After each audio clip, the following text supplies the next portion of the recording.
So I'm marrying an Englishman from England, and his sister-in-law is an absolute nightmare, guys. Get this. She's telling her brother, aka my fiancé, to cut me loose. Get rid of me. I'm nothing worth investing in. You know why? The reason she hates me, and the only reason she says she dislikes me, is because I'm Irish. Before I tell you this story, let me say that hatred will get you nowhere. Eventually, karma will come back around and bite you in the butt. My parents are proud Irishmen and Irish women. They always were proud of their heritage and taught me to do the same. I was born and raised in Ireland, so I didn't have much prejudice growing up. Now, I did hear about a lot of hatred towards the Irish, especially from the English. But my parents always taught me that not all English people were like that. I didn't hate the English. They were people just like us, you know. The only time I would dislike somebody for being English is if they had a problem with me for being Irish. After I graduated school, I headed to London to go to university. I moved there, and the first time was out of Ireland. The tiny town I grew up in Ireland was very different from the big, fast-paced city of London. However, I adjusted pretty quickly. While I was there, I saw a little anti-Irish sentiment, but it wasn't too much. Most of these negative attitudes towards the Irish were fading, much to my relief. It did not mean I still did not experience it, but it wasn't really common. Once I graduated from university, I decided to stay in London and got myself an office job. My friends and I rented an apartment that wasn't far from my job.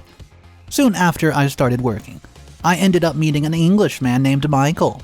He was 8 years older than me, and though I never was aware of this then, we first met at a coffee shop, frequented during our breaks and before work. One thing led to another, and soon I found myself giving Michael my number. Even after I found out Michael's age, I didn't care. Michael was a little more hesitant, but I was pretty persistent. When Michael first introduced me to his family, I was nervous, but his parents were lovely. It was his sister, Laura, who was the problem. She was cold and snobby to me, but I brushed it off as her being an overprotective older sister. Eventually, I learned that Laura was quite a proud English woman, to the point where she made these snide comments about the Scottish and Irish. According to Laura, they were less than I was surprised because no one else seemed to have these views. Michael explained his sister had always been very strange, and that was the best way to explain it. The first time Laura tried to break us up was by pretending she got a nasty email from somebody claiming to be me. This was easily proven wrong because it was not my email address. When this did not work, Laura tried to become the victim again by vandalizing her own car. But I clocked into work, which I was able to prove. She ramped up her efforts, but after trying to play the victim, she tried to be the bully. Whenever we were around each other, Laura would make these snide comments about my Irish heritage.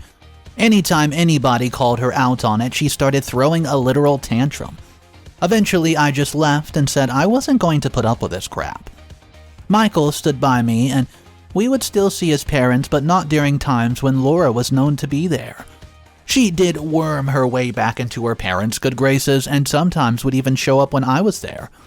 I know what some of you may be thinking. Why didn't I have a spine and take myself out of the situation? Well, I loved Michael, and he always stood up for me against his sister, no matter how much of a fit she would throw. The longer we dated, I'd say the more easily I was able to brush off Laura's comments. Then came the day of the engagement. You see, after dating for a few years, Michael popped the question, and I, of course, said yes. Oh, Laura, she was so mad when she learned about the engagement. I guess she was still hoping the two of us were going to break up, but this could not have been further from the truth. It did not matter what she tried to do. I intended to still go through with the marriage at the same thing, could go with Michael. To try to be nice, I invited her to the wedding reception. The two of us eloped because we didn't want issues and have a wedding reception after. As you can imagine, it did not take her long to start throwing a fit right there at the reception. She begged my now husband to get an annulment. It was not too late since the two of us had not been married for long.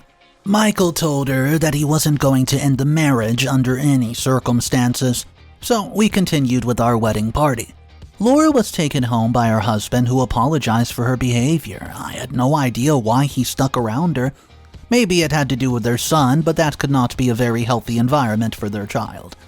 My parents had been warned about my new sister-in-law, so they would not be surprised when she started stirring up her crap. They did pull me aside and ask me if I wanted to marry into this family, but I assured them that I did want to. I loved Michael too much to let him go. It did stink that I had to deal with Laura's behavior and attitude towards me just because I was Irish, but it was a cross I thought I had to bear. One would think that now that I was family, Laura would try to bury her dislike of Irish people to get to know me, but she did not do that at all. All she did was double down on the fact that she didn't like me, and Laura was going to make sure everyone knew that. So, Michael and I decided to finally keep our distance from Laura. We would still meet up with his parents though, and I thought it was a better idea to invite them to our home.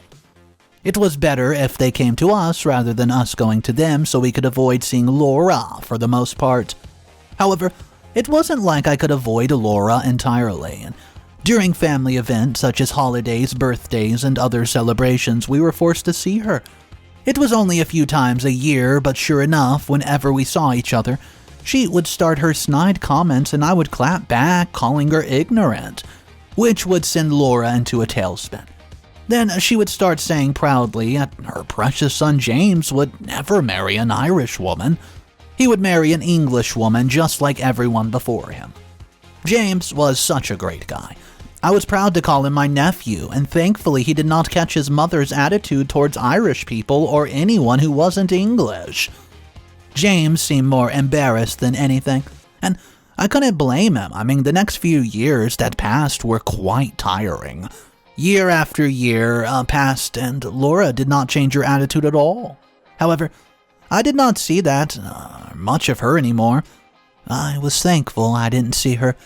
When we learned that James was engaged to get married, all of us were happy. I was glad that James had found somebody, but was worried about how Laura would react because of how intense that she could be. She starts to brag about how her son was marrying a great woman. See, Mary, James' fiancée, was very bright and beautiful. She graduated early and started working at a law firm as a paralegal. The girl was smart.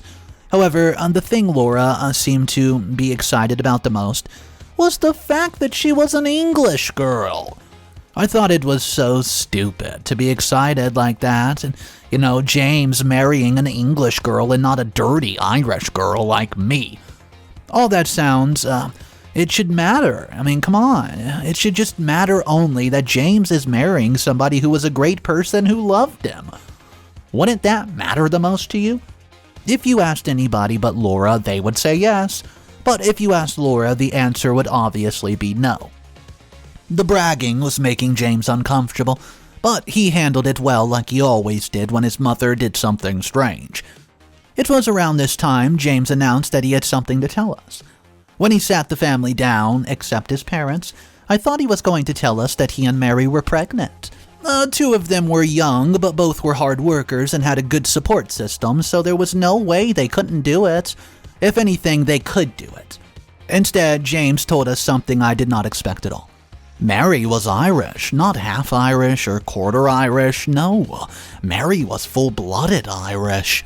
Her parents have been born and raised in Ireland. So had Mary, but the reason she didn't have an accent is that when she was about 6 or 7 years of age, her parents accepted a job in England. From there, they moved to England, and Mary's lived there ever since. Her accent mostly sounds English. So Laura had no idea Mary was originally from Ireland. It made sense why James had lied about this for so long. If his mother knew that he was marrying an Irish girl, she would never let him live it down. But he loved her, so James did not want to keep up the lie any longer.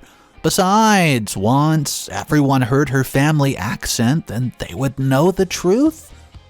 So, a part of me felt so smug and vindicated, I just did not tell or show this to James. The only person I showed this to was Michael.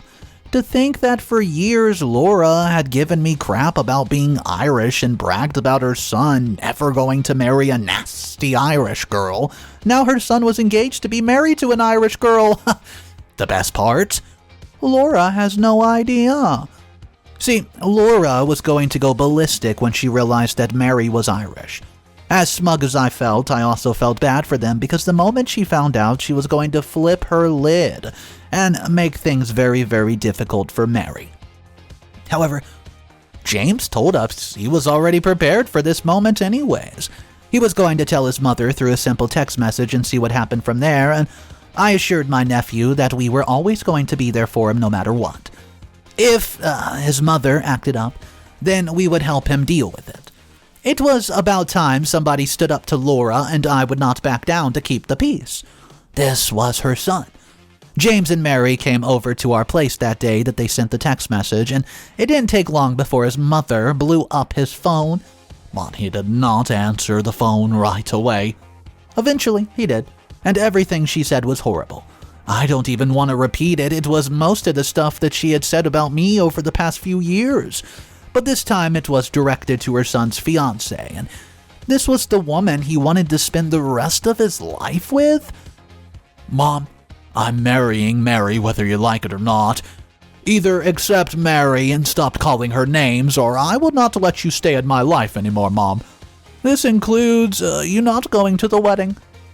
And then here came more insult. It led to James hanging up on her and telling us that he didn't think his mom was going to be invited to the wedding. Michael and I did our best to comfort him because doing it to me was one thing, but to her son? You know what? I think that this has simply gone too far.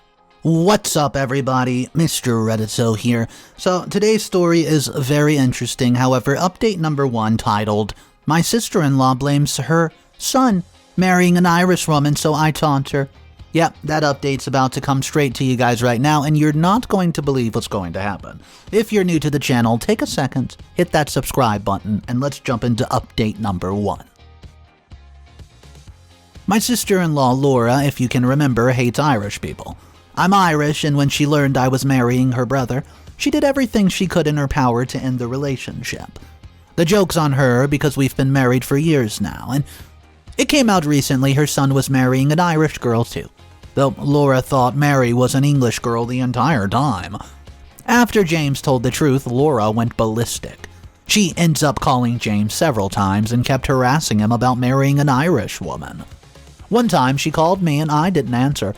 It might have been immature, but before Laura could start berating me, I said something I've been wanting to say to her for ages now. "I guess you're not so superior, now that your son's married a dirty Irish woman, She called me a name, but it didn't deter me. "And we knew about Mary for weeks before you did. You were played like a fiddle, you fool." She starts to cuss me out, but I hung up on her. I knew it was immature of me to do this, but like I said, I could not resist. This is something I wanted to say to her for a while now because she deserved it. Michael got an earful from Laura as well, however, he told me he didn't blame me for saying what I'd said. James wasn't even angry with me. It felt so good to get it off my chest, and still I wasn't going to do anything like this again under any circumstances. Going down to her level was super upcoming of me.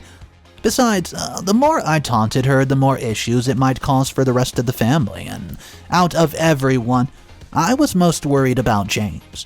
This was his mother, and she might be a terrible person, but from what I'd seen, Laura did seem like a decent mom. Of course, if Laura was willing to cut off her son for this, then it did not make her a good mom. The wedding's coming, so that this is going to bring about a whole new wave of drama. I know Laura's going to try her darndest just to ruin it for James, because in her mind, he can't marry his fiancée Mary. I don't want him to have to go through what I did for my own wedding. While I was able to deal with it, it took a while, and all I know is Laura can do whatever she wants, but she is not going to stop the wedding. It's going to happen whether she likes it or not. Update number 2. Sister-in-law crashes the wedding rehearsal. So, I just got home from the rehearsal dinner, and let me tell you what happened. It's crazy. I can't believe the lengths my sister-in-law's willing to go just to prevent her son from getting married to an Irish woman. Everything was all right at first. Michael and I arrived at the rehearsal dinner, and all of us were having a good time. Laughing, making good memories. The food was delicious. The decorations were good, and everything was just really awesome.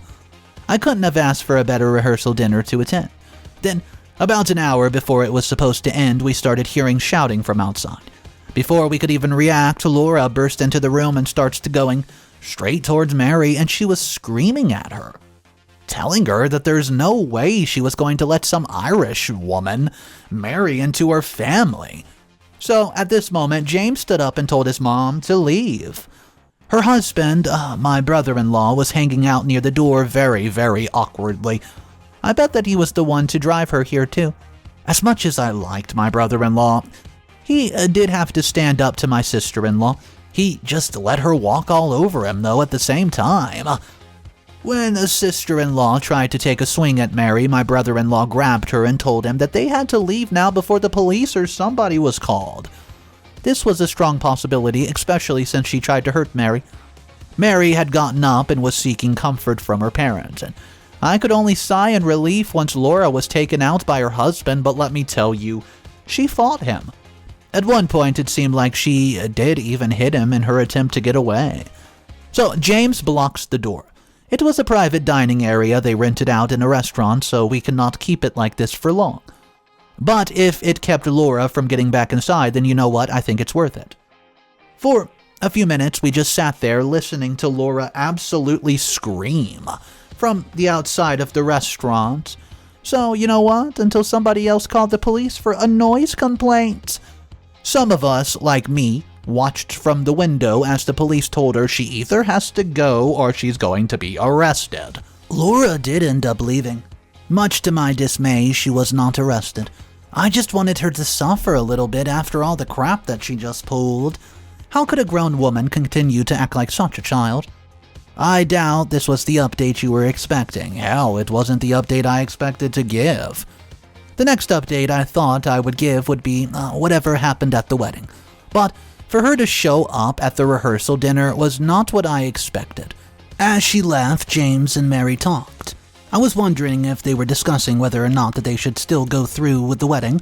They told us that they were still going through with the wedding and nobody was going to stop them from spending their entire life together. Even if it was James' mother. I did suggest that they elope like Michael and I did, but they told me that they didn't want to do that. They wanted to stand up in front of their family and friends to declare their love for one another. Well, whatever they wanted to do is up to them. The family's going to support them no matter what. However, one thing is for certain. I know Laura is going to try to ruin the wedding. There's no way that she's going to stop just today. Well, I'll update you guys soon enough. Update number 3. Sister-in-law does not give up. Hey guys, if you're reading this and guessed that sister-in-law was going to start her crap by trying to crash the wedding, then you are correct. First, we had the actual wedding where they said their vows, and it was a small little church. But sister-in-law simply never showed up. You know what, we were thankful at first, but surprised. I kept glancing at the door, expecting that she was going to show. James explained that his father had told him that he was going to make sure his mother did not leave the house for the day. I had no idea how he was going to stop him, but hey, if it kept her from ruining James's wedding, then so be it.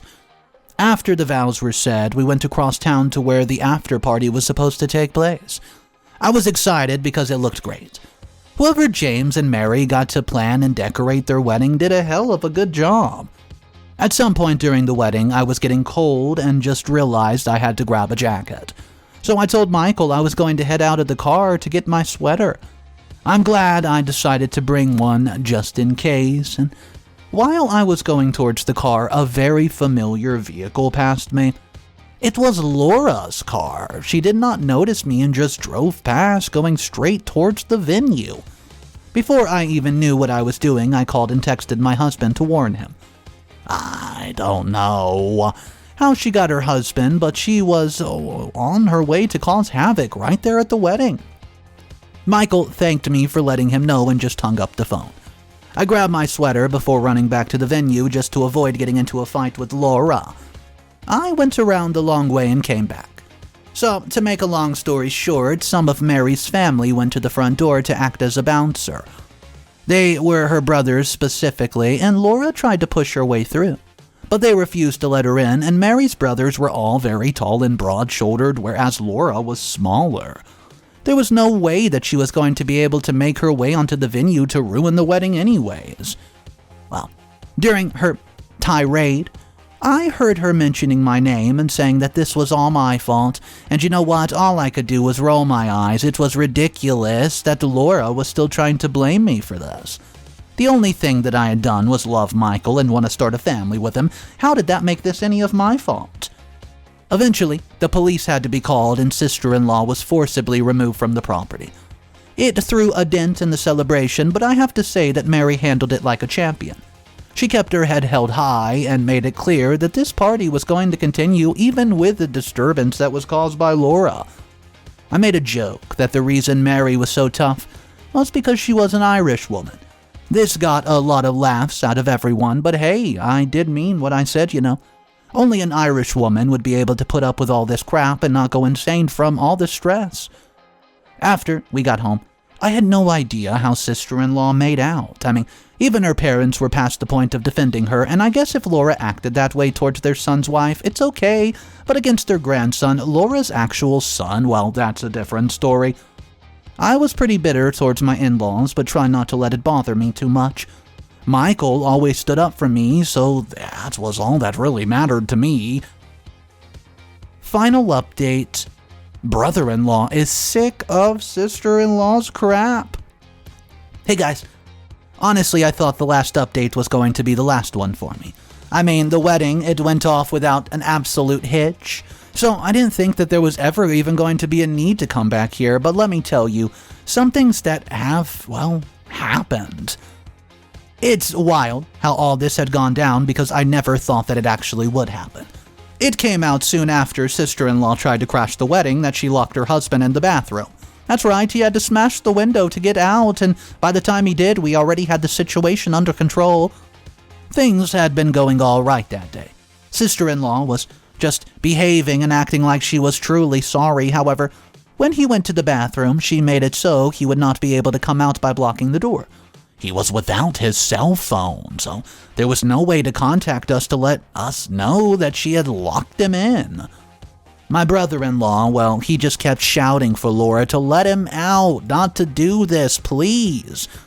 But she said she had to make sure this wedding was not going to happen. And if it happened, then she was going to have to convince their son to get a divorce from the dirty Irish woman he married. So, this is how she managed to get the venue where we were having the after-wedding party. My father-in-law and mother-in-law said that Laura ended up spending the night in jail until she was released without incident. She came home and brother-in-law told her that he could not take her crap anymore. He said in no uncertain terms that they were getting a divorce. Well, again, it might make me a little immature, however. I cannot help but feel Laura deserved it after everything that she's done. Plus, it was about to be damn time my brother-in-law got his act together and divorced her. For too long, he had just stood by and let her walk all over him, as well as everybody around her. Again, my sister-in-law seemed to blame me out of everyone. I was the one who brought this plague onto her family. I should be sorry for ruining her life, and I wanted to block her, but instead I went online and bought a huge Irish flag. Then I made sure that it was sent directly to the house. Petty, yeah, but I wanted to show my sister-in-law that she might not like the fact that there was Irish in her family, but we were here to stay. So, the last contact I had with her was a huge message about how I was so disrespectful. It was at that point that I blocked her, and I have not heard from her since, guys. My brother-in-law is continuing with the divorce. He's currently staying with James and Mary, which is good for him. I know that he mentioned that he actually might just let her have the house and everything in it because he wanted to have a clean breakup from her. Honestly, I wouldn't really blame him for doing that. Who would want to be involved with Laura any more than you have to be? Who knows what's going to happen with Laura anyways? All I know is that Michael and I are preparing to move to Ireland after I get a job offer there. He can work remotely, so he's totally on board with the move, much to my relief. Well, the best thing is, well, we'll put a lot of distance between Laura and me. Sure, the whole family doesn't talk with her anymore, but the farther away I am from her, the better. It wasn't like I set out with the intention of going back to Ireland. This job offer I got was just really good. Whatever ends up happening to Laura is her own fault. She did it to herself because she was so hateful, so you know what? She deserves no pity. I mean, let's be real, guys. Laura was an absolute nightmare to deal with. Imagine having such hatred inside your blood simply because somebody was born in a different country from you. It was really weird, the vibe that she was on, and I want to know what you guys would have done in this situation. I mean, we're not only talking about OP here, we're literally talking about Laura's kid too. She went the exact same hatred route on his significant other when she found out that, well, she was from Ireland. So guys, let's talk about this down below in the comment section. My name's Mr. Reddito, and if you guys want more daily videos, you have 3 options. Number 1, subscribe to the channel. Number 2, subscribe to Mr. Reddito Animated. And number 3, subscribe to Mr. Reddito's Revenge.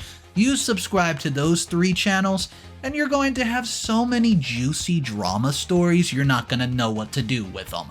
Have a great day, guys. I'll see you tomorrow. And of course, remember, it's cool to be kind. Peace.